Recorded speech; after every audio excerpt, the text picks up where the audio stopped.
नमस्कार विद्यार्थी मित्रों, गया लेक्चर में आपणे खूणा विषय अभ्यास कर्यो तो खूणा में आपणे जोयुं हतुं के खूणो कोने कहेवाय तो के प्रारंभिक बाजू आने आपणे शुं कहीशुं प्रारंभिक बाजू बराबर। प्रारंभिक बाजू थी अंत्य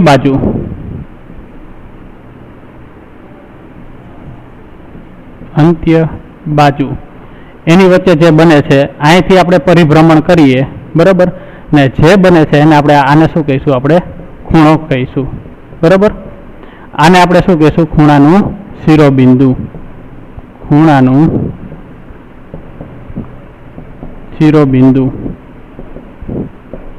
રેડી। चलो હવે આપણે નેક્સ્ટ આપણે અભ્યાસ કરીશું કે આ જે ખૂણો છે આ ખૂણો મેળવવા માટે બે એકમો છે। કયા કયા એકમની આપણે વાત કરી હતી तो कि फर्स्ट आपणे कही थी अंश माप अने बीजू रेडियन माप। एक है अंश माप अने बीजू रेडियन माप। तो चलो आपणे जोईए आज आपणे अंश माप विषे अत्यारे चर्चा करिए पछी सेकंड आपणे रेडियन माप जोईए।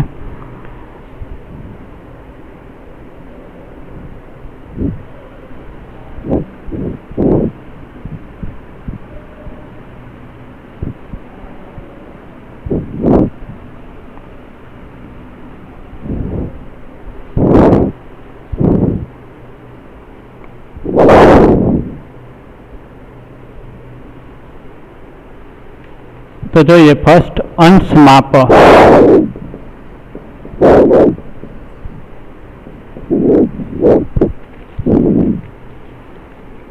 तो अंश माप कोने कहेवाय જોઈએ तो कि जो प्रारंभिक बाजू थी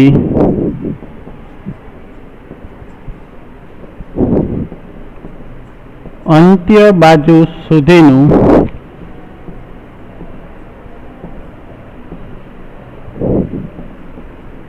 परिभ्रमण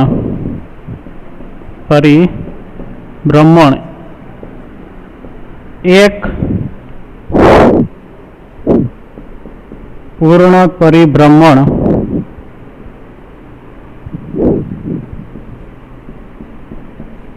ना 1/360 માં ભાગનું હોય तो बनता खूणानु माप 1 अंश माप कहेवाय तथा 1 अंश एम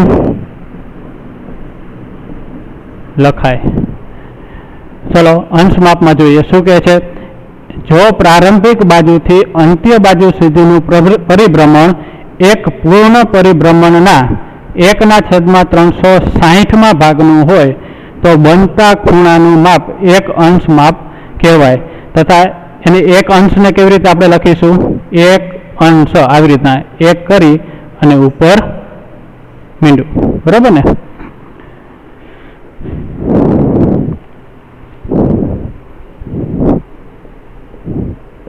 एक अंश ना 60 भाग ने 1 मिनिट कहेवाय अने तेने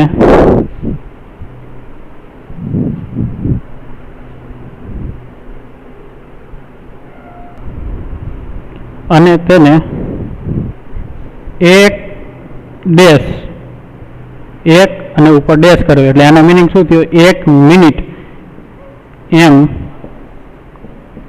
લખાયો।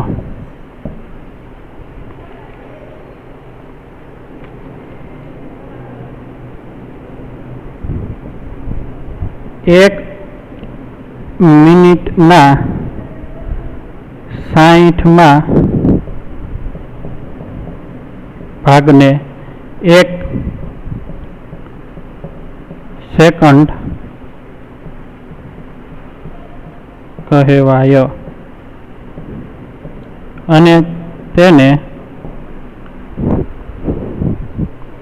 સેકન્ડને આપણે ડબલ ડેશ એક અને ડબલ ડેશ ઉપર એમ લખાય.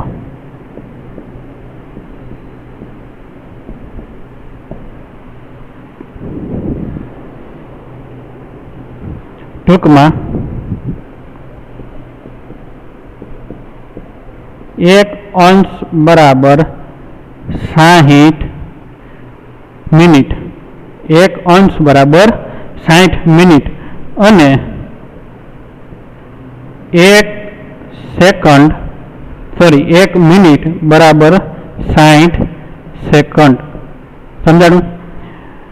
ચલો, 1 60માં ભાગને 1 60માં ભાગને આપણે શું કહીશું? 1 મિનિટ કહેવાય.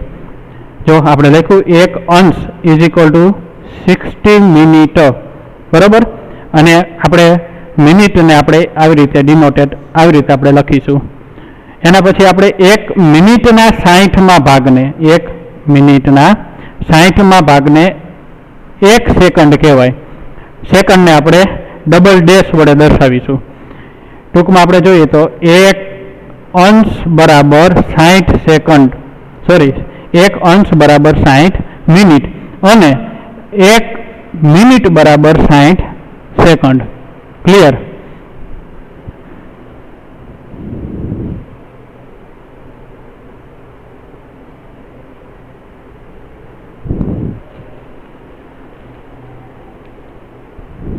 ચલો, અંશ માપ આપણે જોઈ લઈએ ફરીથી. અંશ માપ આપણે કેવી રીતે કરીશું? આ કોઈ પ્રારંભિક બાજુ છે, બરાબર. હવે અહીંથી કરી પરિભ્રમણ કરી અને આ પરિભ્રમણ આખું આપણે પૂર્ણ કરી તો એ કેટલા અંશ થાય? તો આ જે છે એ 360 અંશ આખું થતું હોય, બરાબર. એનામાં આપણે આ 360 અંશ છે એના 1 by 1 આપણે કોઈ પાર્ટ પાડતા જઈએ અને આવા આપણે 360 પાર્ટ પાડીએ. કેટલા? આવી રીતે આપણે 360 પાર્ટ પાડીએ, બરાબર. એનામાં જે આ જે પાર્ટ પડ્યો, આ પાર્ટ છે એને આપણે શું કહીશું? 1 અંશ કહીશું. શું થશે? આ 1 અંશ. ક્લિયર? આ જે છે એ કેટલા થશે? 2 અંશ થશે. આ જે છે એ 3 અંશ થશે. આ જે છે એ 4 અંશ થાય. આ જે છે એ 5 અંશ થશે. એવી રીતે જ આ આખે આખું આપણે રોટેટ કરીએ, પરિભ્રમણ કરીએ તો આ જે છે એ પૂરેપૂરું કેટલાનું થશે? 360 અંશનું થાય. ક્લિયર?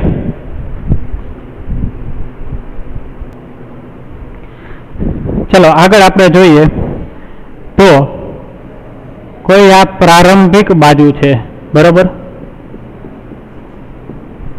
એની ઉપર જ આપણે બીજી એની ઉપર ને ઉપર આપણે અંત્ય બાજુ લઈએ. રેડી? તો એ બે વચ્ચેનું પરિભ્રમણ કેટલું હશે? આજે અહીંયા પરિભ્રમણ હશે આ પોઈન્ટથી, એ આપણે કેટલું હશે? તો કે 0 અંશ હશે. ક્લિયર? પ્રારંભિક બાજુ છે એની ઉપર ને ઉપર આપણે અંત્ય બાજુ લઈએ તો આપણે જે બે વચ્ચેનું એંગલ મળશે, ખૂણો મળશે, એ કેટલાનો મળશે? 0 નો મળશે. રેડી? હવે આપણી આ પ્રારંભિક બાજુ છે,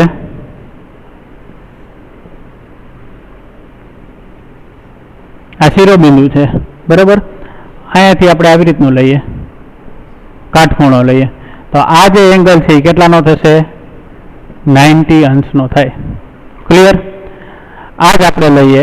આનામાં આપણે અંત્ય બાજુ આ લઈ લઈએ, આને આપણે ભૂલી જઈએ તો આ એંગલ કેટલાનો થશે? 45 નો. ક્લિયર? ચલો, આ આપણી અંત્ય બાજુ છે. એની જ વિરુદ્ધ દિશામાં આપણે બીજું, સોરી, આ પ્રારંભિક બાજુ છે અને આ જે છે એ આપણી અંત્ય બાજુ છે. રેડી? તો આ જે એંગલ છે, આ જે ખૂણો છે એ કેટલાનો થશે? તો કે એ ખૂણો થશે 180. ક્લિયર? ચલો આવી રીતે હોય તો આપણી આ પ્રારંભિક બાજુ છે, આ બાજુ અંત્ય બાજુ છે, બરાબર. આપણે રોટેટ આવી રીતે કરીએ છીએ ઘડિયાળની કાંટાની વિરુદ્ધ દિશામાં. તો જે આ જે ખૂણો બનશે એ ખૂણો કેટલાનો થશે? 270, એટલે કે 270નો. ચલો આપણી આ પ્રારંભિક બાજુ છે, આ શિરોબિંદુ છે. હવે અહીંથી આપણે રોટેટ કરતા જઈએ છીએ, આવી રીતે રોટેટ કરી અને અહીં આપણે પહોંચીએ છીએ, બરાબર. એટલે કે પ્રારંભિક બાજુ એની ઉપર ને ઉપર બીજી આપણે રોટેટ કરીને એની ઉપર ને ઉપર બીજી આપણે લઈ દોરીએ તો એ બાજુ આપણી અંત્ય બાજુ હોય તો એ બે વચ્ચેનો ખૂણો, આ બે લાઈન રેખા વચ્ચેનો ખૂણો કેટલાનો થશે? 360નો. ક્લિયર? ચલો આ જે બધી વાત કરી આપણે એ બધી કેવી વાત હતી કે ક્લોકવાઇઝ વાત હતી. આપણે અહીંથી બધી જે બધી વાત કરી એ બધી શેની વાત હતી? ઘડિયાળના કાંટાની વિરુદ્ધ દિશાની વાત હતી. હવે આપણે વાત કરશું ઘડિયાળના કાંટાની દિશામાં. તો આ આપણી પ્રારંભિક બાજુ છે, રેડી. આ આપણો શિરોબિંદુ છે. હવે ત્યાંથી એની ઉપરને ઉપર હોય તો આપણને ખબર છે એ જે એંગલ છે એ કેટલાનો થશે? 0 અંશ થશે. પણ આ પ્રારંભિક બાજુ છે, આ બાજુ હવે ઘડિયાળના કાંટાની દિશામાં પરિભ્રમણ કરીએ છીએ, બરાબર. તો આ કેટલાનો એંગલ થશે? 90નો. પણ કેવો? માઇનસ. આગળ આપણે ચર્ચા કરી હતી કે જો ઘડિયાળના કાંટાની વિરુદ્ધ દિશામાં હોય, ઘડિયાળના કાંટાની વિરુદ્ધ દિશામાં હોય તો ખૂણો કેવો મળશે? ધન મળશે. પણ જો ઘડિયાળની કાંટાની દિશામાં કોઈ ખૂણો બનતો હશે તો એ ખૂણો કેવો હશે? ઋણ ખૂણો બનશે. ક્લિયર? આ આપણી આ પ્રારંભિક બાજુ છે, આ આપણી અંત્ય બાજુ છે. એનું જો પરિભ્રમણ આ બાજુ હોય છે તો ખૂણો આ જે બનશે એ ખૂણો કેટલાનો બનશે? અંદાજિત કદાચ 120નો. પણ કેવો? માઇનસ. રેડી? ચલો એની જગ્યાએ કદાચ આપણે આ પરિભ્રમણ આ બાજુ પરિભ્રમણ કરાવ્યું હોત તો આ ખૂણો બનત એ કેટલાનો મળત? ધન મળત. પણ કેવો મળત? તો કે 360 માઇનસ 120 કેટલા થઈ છે? 240. એટલે જે આ એંગલ થશે એ 240નો થશે. પણ કેવો હશે? ધન. ક્લિયર? પોઝિટિવ અને નેગેટિવ એંગલમાં ખબર પડી. ધન અને ઋણ ખૂણો કેવી રીતે બને છે? ઘડિયાળની કાંટાની વિરુદ્ધ દિશામાં હશે, બરાબર. ઘડિયાળના કાંટાની વિરુદ્ધ દિશામાં હોય તો ખૂણો ધન મળશે અને ઘડિયાળના કાંટાની દિશામાં હશે તો ખૂણો આપણે શું મળશે? ઋણ. ક્લિયર? ચલો નેક્સ્ટ આપણે જોઈએ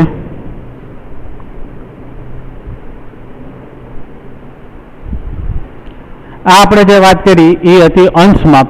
હવે પછીનું જે માપ છે એ શું છે? રેડિયન માપ.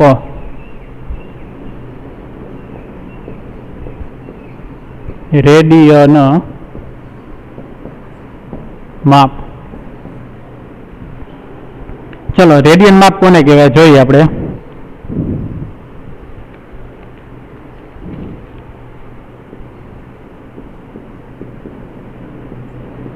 એકમ વર્તુળના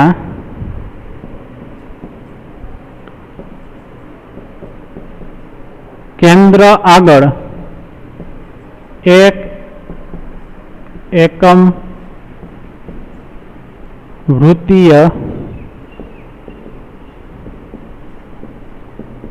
લંબાઈવાળા ચાપથી બનતા ખૂણાને એક રેડિયન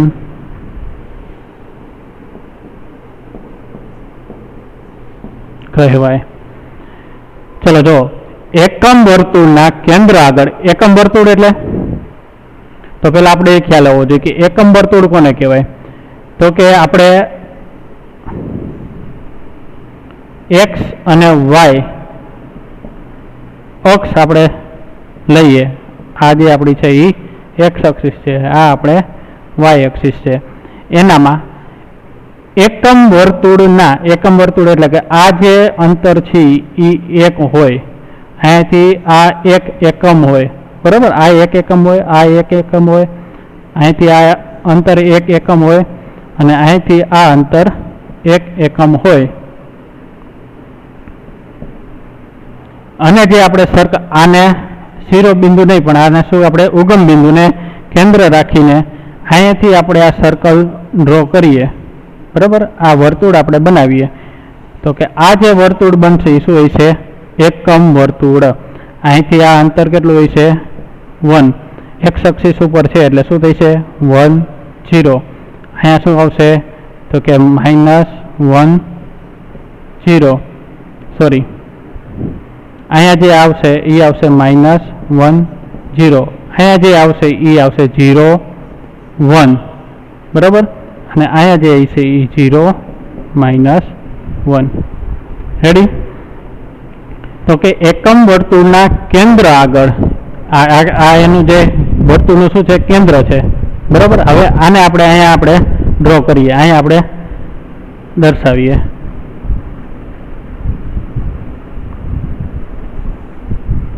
ક્લિયર? આ જે છે એ એક એકમ અંતર છે. હવે વર્તુળ એકમ વર્તુળના કેન્દ્ર આગળ એક એકમ વૃત્તીય લંબાઈવાળા આ એક એકમ વૃત્તીય લંબાઈવાળા ચાપથી બનતા ખૂણાને, હવે આ એક એકમ છે, બરાબર. તો આ અહીંયાથી આપણે કોઈ કેન્દ્ર લઈએ અને અહીંયાથી આપણે એક એકમ એટલે કેટલું થશે કે આ જેટલું અંતર છે એટલું ને એટલું અંતર આપણે આ લેવાનું છે, બરાબર. આ જે ચાપ આપણે લઈએ તો એનાથી જે બને ખૂણો, એનાથી આ જે ખૂણો બને છે આ ખૂણાને આપણે શું કહીશું? 1 રેડિયન. 1 રેડિયન. આ જે અંતર હશે એટલું, આ ચાપવાળું અંતર એ કેટલું હશે? 1 એકમ હશે. આ જેટલું અંતર છે એટલું ને એટલું અંતર આની ઉપર આપણે લઈએ, બરાબર. અને ત્યાંથી આપણે અહીંયા લાઈન લઈએ તો આ જે બે વચ્ચે જે ખૂણો બને છે એ ખૂણો કેટલો હશે? 1 રેડિયન માપ જેટલો હશે, બરાબર. સપોઝ આપણે આવી રીતે લીધું, કદાચ આપણે આવી રીતે લઈએ, એકમ વર્તુળ લઈએ, બરાબર. આ કેન્દ્ર છે. હવે એનાથી આપણે આ ઘડિયાળના વિરુદ્ધ દિશામાં ગયા, ઘડિયાળની દિશામાં જઈએ અને આ બાજુ એક એકમ લઈએ. આ જેટલું અંતર છે એટલું જ અંતર આપણે આ લઈએ, બરાબર. ને ત્યાંથી આપણે ચાપ લઈએ તો આ જે ખૂણો બનશે એ કેટલાનો બનશે? તો કે -1 રેડિયન. રેડી? આ જે ખૂણો બનશે એ કેટલાનો બનશે? -1 રેડિયનનો. એટલે ટૂંકમાં તમને ખ્યાલ આવ્યો છે કે આ જેટલું અંતર હોય, બરાબર. અહીંયા આપણે કેટલું અંતર લીધું છે? 1 એકમ લીધું છે. હવે 1 એકમ અંતર અને એટલું જ અંતર આપણે આ વર્તુળ ઉપર લઈએ, એની ઉપર આપણે ચાપ લઈએ, બરાબર. ને ત્યાંથી આ લાઈન લઈએ તો આ જે 1 એકમ આપણે અંતર લીધું અહીંથી અહીં સુધીનું, આ ચાપ આ ત્રિજ્યા જેટલું જ, બરાબર. અને જે આ ખૂણો બનાવે છે આ ખૂણાને આપણે શું કહીશું? 1 રેડિયન. પણ કેવું? ઘડિયાળને કાંટાની દિશામાં છે એટલે ઋણ લઈશું, બરાબર. એટલે કે -1 રેડિયન ઘડિયાળની કાંટાની દિશામાં હશે તો શું? ઘડિયાળના કાંટાની વિરુદ્ધ દિશામાં હશે તો આપને ધન મળશે, બરાબર ને. તો શું મળશે? 1 રેડિયન. ચલો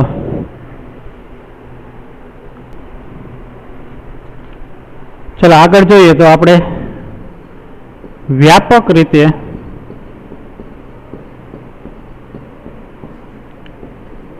R એકમ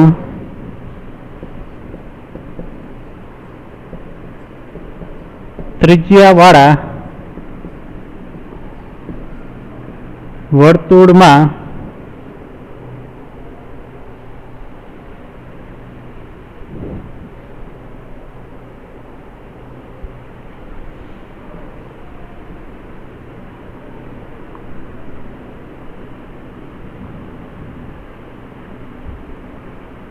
વર્તુળમાં r લંબાઈના ચાપ દ્વારા કેન્દ્ર આગળ બનતા ખૂણાનું માપ 1 રેડિયન છે. એની ઉપરથી શું થશે તો કે આથી વર્તુળમાં L લંબાઈના ચાપ દ્વારા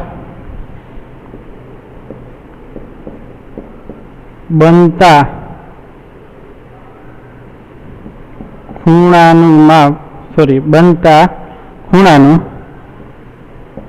માપ L/r રેડિયન છે.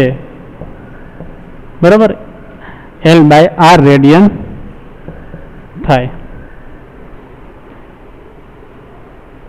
ચલો, શું કહે છે આપણે કે કોઈ આપણે આ વર્તુળ લીધું, એનામાં આ કેન્દ્ર, બરાબર, ત્યાંથી આપણે r એકમ લઈએ, આ જે છે એ r એકમ, અને r લંબાઈની ચાપ લઈએ. આપણે r લંબાઈની ચાપ લીધી.